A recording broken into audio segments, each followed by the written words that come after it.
What I'll get you to do is just raise your hand if you can hear me clearly. That would be wonderful.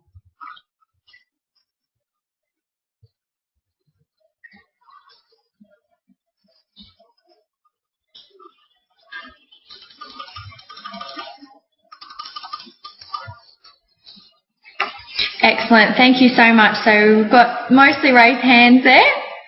So I'll get cracking. Thanks so much for tuning in to another webinar and giving up your valuable time on a Wednesday night. Although I will be briefly discussing nutrition for the brain, this webinar is really mostly going to be about traditional eating and the concept of paleo diet or a hunter-gatherer type diet. And this is a subject that gets me pretty excited. Now, the paleo diet is short for Paleolithic diet, for those that don't know. And it is also called the hunter-gatherer diet, the Stone Age diet, the warrior diet, and sometimes even the caveman diet. And it's getting a lot of attention, and this is for good reason. There's a bit of a revival of the caveman happening at the moment, which some of you might have noticed, because there's literally millions of websites and podcasts and blogs, recipes, books and articles that are all dedicated to living paleo. And as I mentioned, some of you are maybe well versed on what primal diets actually look like, and others might be wondering what all the fuss is actually about. So hopefully I can shed some light on that for you. Just to share with you, I guess, what I've been doing, I've personally been eating a predominantly hunter-gatherer type diet for about a year now, and I'm really feeling fantastic from it, and I can really feel the benefits of it. And I'm at the point now where I do actually include a small to moderate amount of dairy, particularly feta, butter and natural yogurt, and a few other things which I'll chat about later as well. So I'll be speaking for about 30 minutes, and then I'm going to open up the floor to some questions if you have any. So if you think about these throughout the podcast, the webinar, please just feel free to ask them and I'll make sure I get to them at the end. So what is the paleo diet? Well, this pie chart sums it up pretty simply and pretty nicely, I think. Basically, it's based on the concept of eating the foods that we actually believe our ancient human ancestors ate during this Paleolithic era. And it's based on the simple understanding that the best human diet is one that we're most genetically adapted to. So basically you eat lots and lots of vegetables, some fruit, a range of meats, eggs, nuts, seeds, and some fats and oils. And that's pretty much it.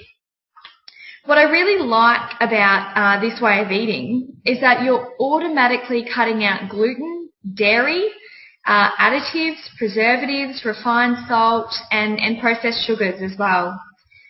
Now, there's a lot of vegetarians and vegans who probably won't agree with this way of eating, which is understandable because no one diet is suitable for everybody, and I talk about that quite a bit.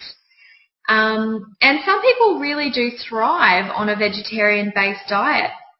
But I guess in my own personal and clinical experience as well, eating this hunter-gatherer type, in this hunter-gatherer type way, it makes an awful lot of sense to me, and that's because it takes us right back to basics. Now, the next slide is all about the healthy living pyramid.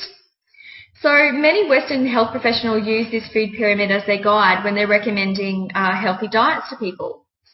The food pyramid recommends that we should eat somewhere between 6 to 9 serves of grain-based carbohydrate per day and only 1 to 2 serves of protein.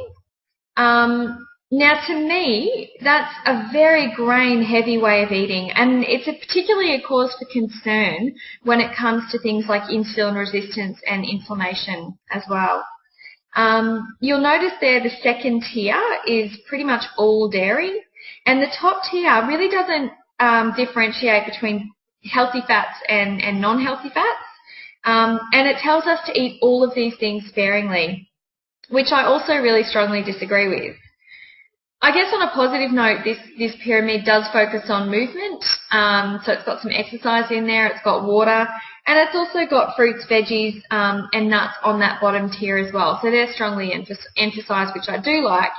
But I do think that you know, we need to update our thinking a little bit and update this food pyramid, which is very outdated in my opinion. So this takes me to the paleo period versus the traditional food pyramid. I know that I'm not alone in thinking that it's time to update our models, and I should also mention that traditional diets really would have differed from place to place.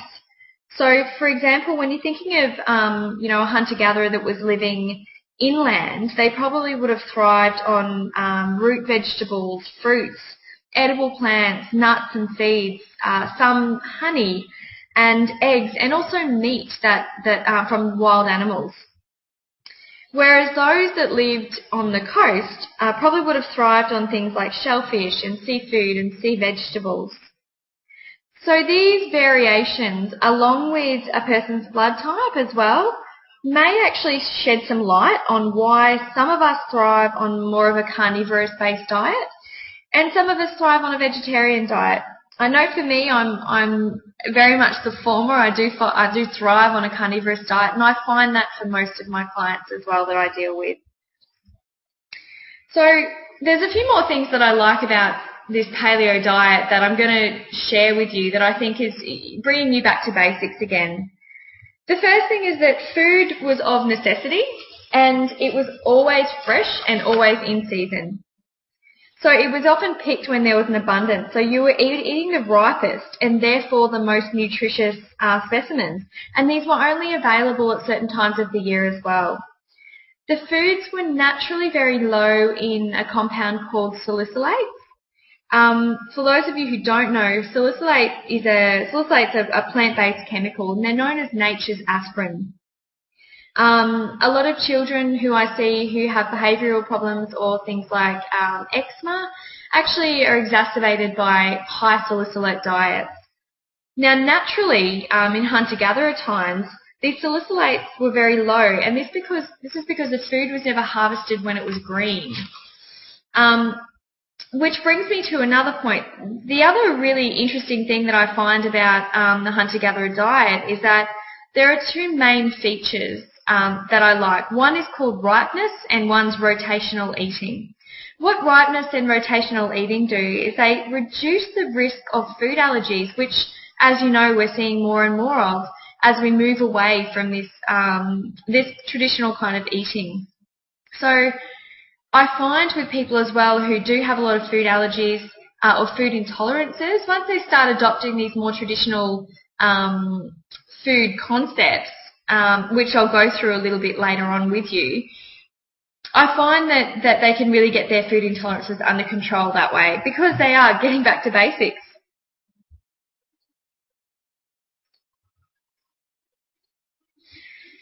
So, as you can see in this next slide, which is just about to pop up, we really haven't had enough time to adapt to these highly processed foods.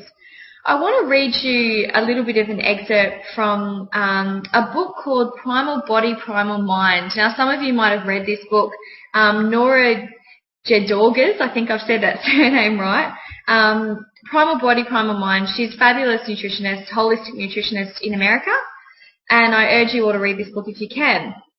But she states that our ancestors never would have imagined a world where meals come in cardboard boxes and meat comes from animals that are fed chemically based, unnatural foods and live in confined, unnatural environments. They couldn't conceive of things such as air and water pollution, heavy metal contamination, EMF pollution, 10-hour working days, the stress of rush hour, pesticides on plants, or the depletion of nutrients in the soils where plant foods grow. With all of this in mind, how could our ancestors even begin to fathom GMOs, corrupt pharmaceutical interests, or the politics of nutrition? And I think Nora really sums it up beautifully there. The bottom line is that even though our physiology hasn't actually changed, our environment, which includes the food, air and water supplies, really has changed, and quite dramatically. Just as a side note, getting back to I guess a more carnivorous way of eating, archaeologists describe meat as actually a crucial element in becoming a human. And recently they found fossils in Tanzania, which is really interesting. And what they indicate is that humans considered meat a dietary staple as early as 2.6 million years ago. So that's much earlier than we first thought. When you think about it, for those of you that prefer facts and evidence, when you examine traditional diets like this, and also archaeological evidence, they provide really large-scale evolutionary experimental data that has far more participants than we could ever herd into something like a double-blind, placebo-controlled randomised trial, which is considered the gold standard in Western medicine. So I think that's a really interesting concept as well. Now we know, which I've just mentioned, that the Western human diet today is fundamentally different than it was throughout the majority of human evolution. So we'll look at it this way. The human genus actually evolved around 25 million years ago. And most of the literature suggests that we lived as hunter-gatherers for about 77,000 generations, at least. And the agricultural movement only happened about 350 generations ago. Now, the Industrial Revolution, which actually brought us white bread and white sugar, white flour and white sugar, is only about 7 generations old. And then finally, our modern food industry, which brings us fabulous things like Coke and high fructose corn syrup and trans fats, is actually only 2 generations old. So I'll share with you an analogy that I use with a lot of my patients. It's my running track analogy. I want you to imagine a 100-metre running track. For 99.5 metres of this, we actually ate as hunter-gatherers. Now, the introduction of this modern agriculture only came in the last half a metre. And wait for it, only in the last half a millimetre have modern foods, such as donuts and soft drinks, actually been consumed by humans. So the fact of the matter is we just haven't had enough time to adapt to this modern quote-unquote food. So getting into some of the guidelines and the more practical side of traditional eating and hunter-gatherer type diet, the foods to consume and enjoy include in your diet are vegetables. This includes sea vegetables. And on a side note there, white potatoes are often not included in that list, so they've minimised quite considerably when it comes to certain paleo guidelines. You've also got, obviously, your fresh fruit, eggs, or your grass-fed, organic and free-range meats, and obviously your nuts and seeds. A lot of your coconut products as well. You've got your good fats, olive, coconut, avocado, walnut, and flaxseed oils, and also herbs and spices as well. So foods to avoid when you can or exclude entirely. Obviously, you've got your processed and packaged foods, basically anything that contains these artificial additives. Also, things like dairy, sugar, canned foods, and all your grains and grain-like seeds as well. Legumes, and this includes peanuts because they're part of the legume family, and soft drinks as well. So, as I briefly touched on, there are a few variations of the paleo diet. It really depends on, I guess, where you source your information, but this in front of you is really the crux of, I guess it's the backbone of the paleo diet. And just to give you an example, as I mentioned earlier, although I consume these foods predominantly a traditional paleo diet, I also add things like grass-fed butter, and to this I also add things like ricotta and yogurt, which are fabulous fermented foods. I really like my organic peanut butter. I love my dark chocolate. I love a glass of wine and a coffee occasionally as well. And also sometimes things like gluten-free grains such as quinoa. I think those things can be valuable additions depending on the person's constitution to the paleo diet. But this is what works for me, and I guess you've got to figure out what works for you, but these guidelines are a good place to start. And like I said, this can be the backbone to your diet. So how else did the hunter-gatherer diet actually differ from ours today? Well, in many, many ways. So the vitamin and mineral and also probably phytochemical intake was up to about 8 times that of today. Now that's with the exclusion of sodium, which is much, much higher today than it ever was. And it's also should be balanced with our potassium intake, and unfortunately our potassium intake is quite low now compared to sodium, and that's an issue for a lot of people. Our cholesterol consumption was substantially higher, saturated fats were also substantially higher, but we had negligible intake of trans fatty acids or trans fats. The ratio of omega-3 to omega-6 was about 2 to 1, as opposed to about, or even 1 to 1, as opposed to about 15 to 20 to 1 now of omega-3s to omega-6s. Your carbohydrates, now they came largely from your uncultivated fruits and veggies, as opposed to grain and dairy today. Now this also made these ancestral diets quite base yielding or alkaline, unlike the acid producing pattern of today. And then you've got things like fibre, which was obviously much higher than it is today as well. So skipping forward a little bit to changes that have been made or changes that have occurred in the last century. The total, this is just focusing on animal fat and dietary fat.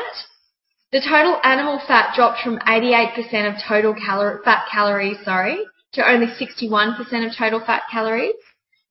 Things like lamb, pork, beef and game intake have also dropped, as have egg, potassium and full-fat dairy consumption dropped. Interestingly, our total polyunsaturated fatty acids, so this is particularly from our vegetable oils, so our corn, soy, sunflower and other vegetable oils, have actually increased by over 2,000%.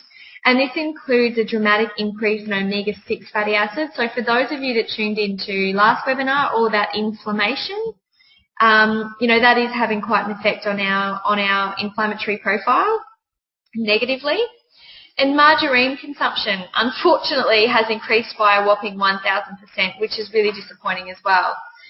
So there are just a few charts to show you those changes. Skipping forward to, I guess, the link between saturated fat and heart disease. I won't be spending too much time on this, but I do like to bust myths, and I think myths, and this is an important one to bust.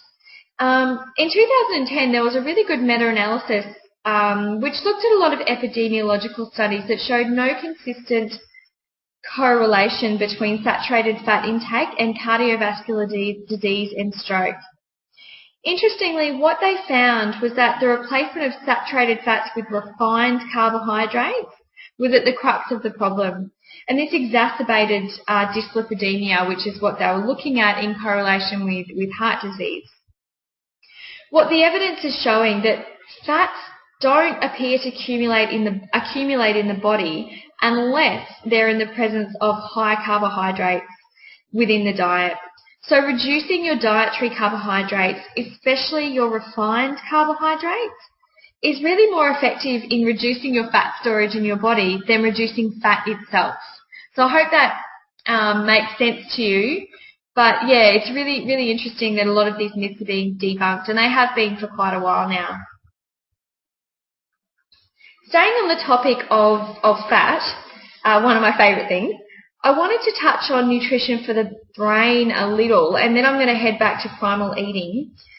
As this slide shows, the human brain is actually about 2/3 fat, and our cognitive ability really relies on good levels of fat in the diet to function optimally.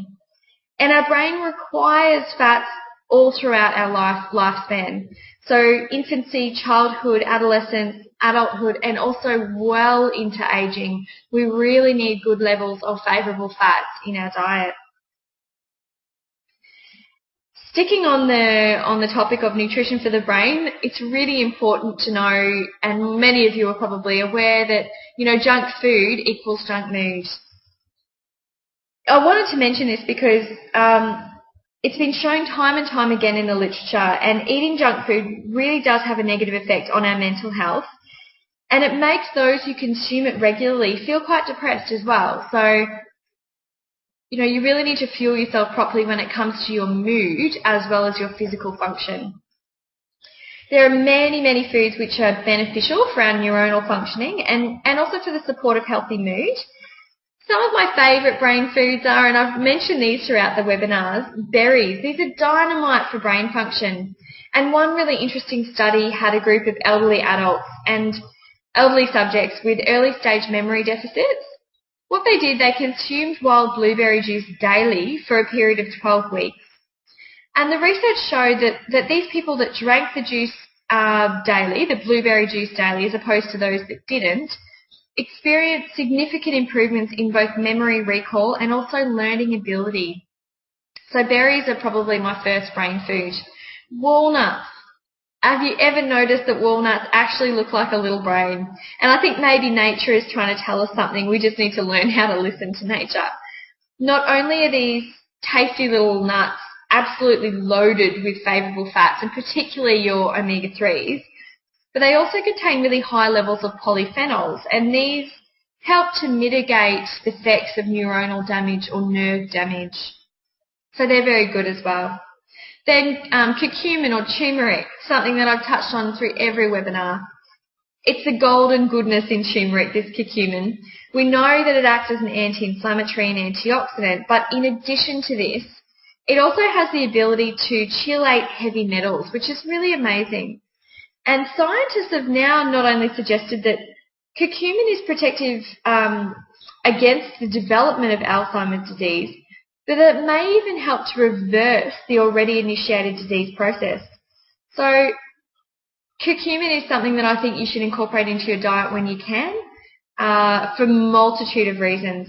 And really interestingly, India has one of the lowest prevalence rates of Alzheimer's disease in the world, and their turmeric consumption is really widespread there. So other foods which deserve a mention are coconut oil, which is a fabulously clean fuel source for the brain. So I think if you can aim to have a couple of tablespoons of coconut oil a day, you'll be doing well. Fish is another one. And then you've got things like raw cacao, grape juice, which is quite well researched. Grape juice has that beneficial resveratrol in it, which is where all the goodness from red wine is supposed to come from.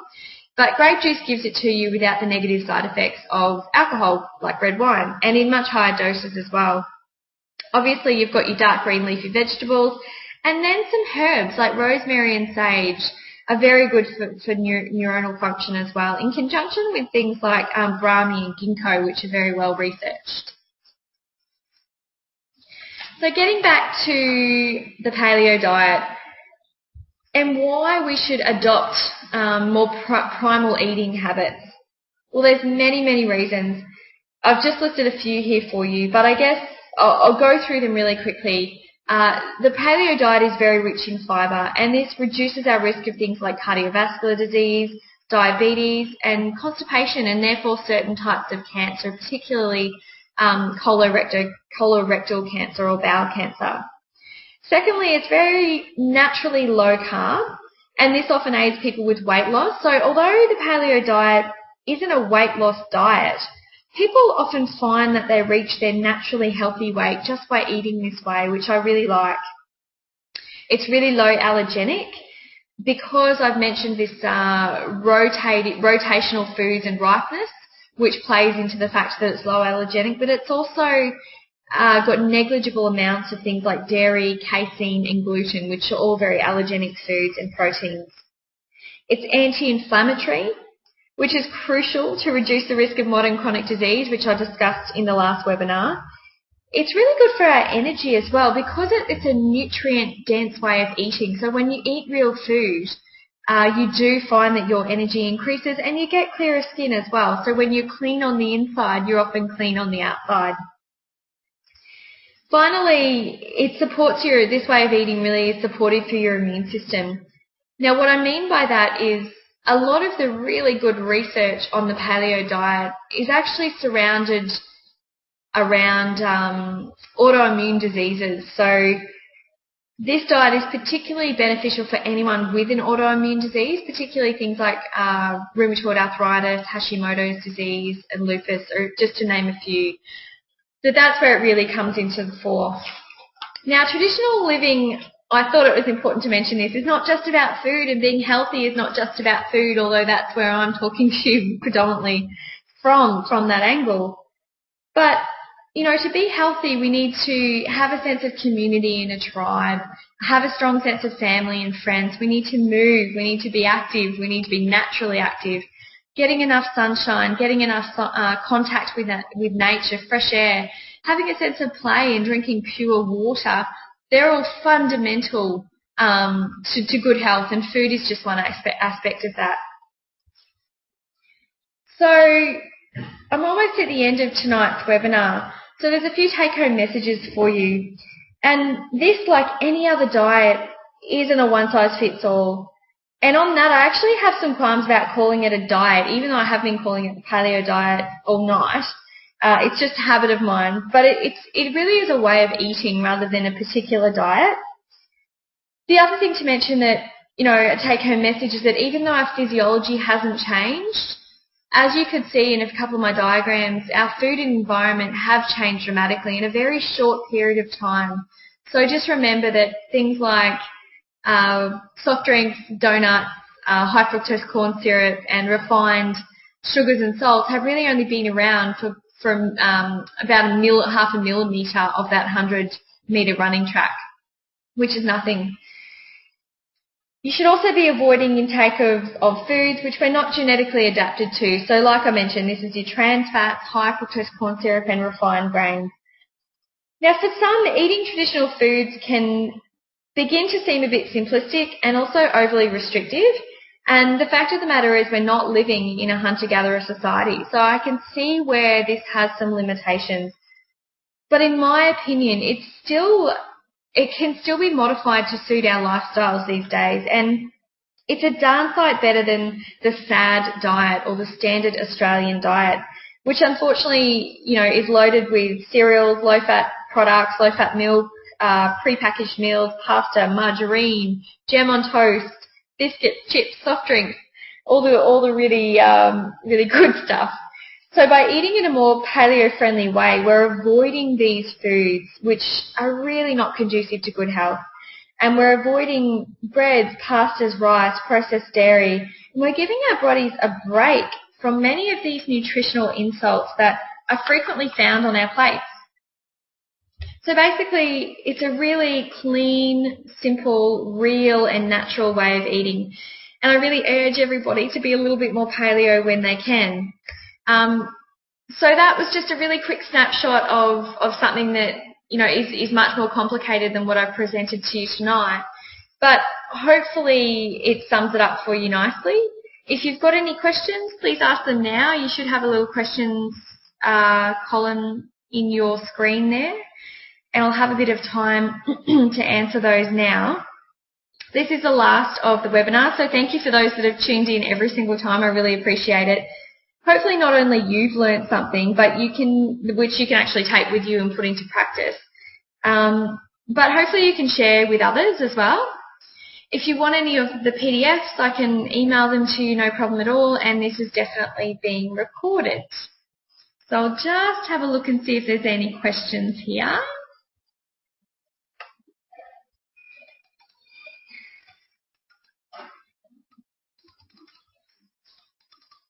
Which it doesn't look like there is. So I'll let you get back to your dinner and your Wednesday night. If you've got any questions after the webinar, yeah, please just feel free to email me or contact me. And thank you so much again for tuning in. Take care.